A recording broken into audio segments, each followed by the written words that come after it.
bozza, ho da migliorare diverse cose e vediamo che cosa riusciamo a fare.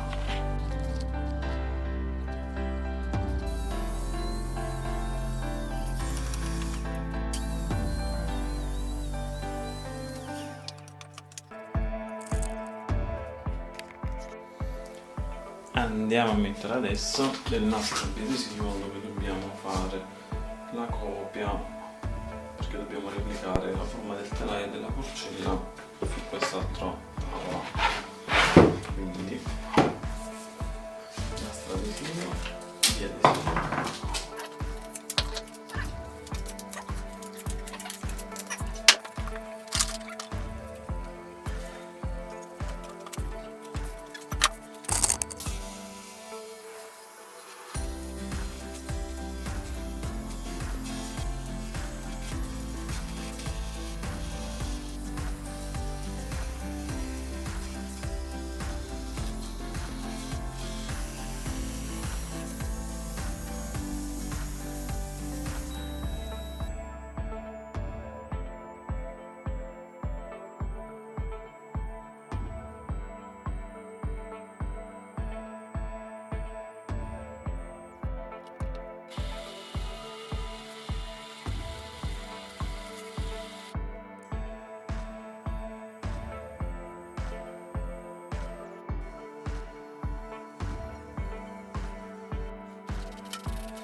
Arrivati nella parte finale, tutti i pezzi sono stati verniciati, manca una mano d'opaco che faremo a montaggio finito.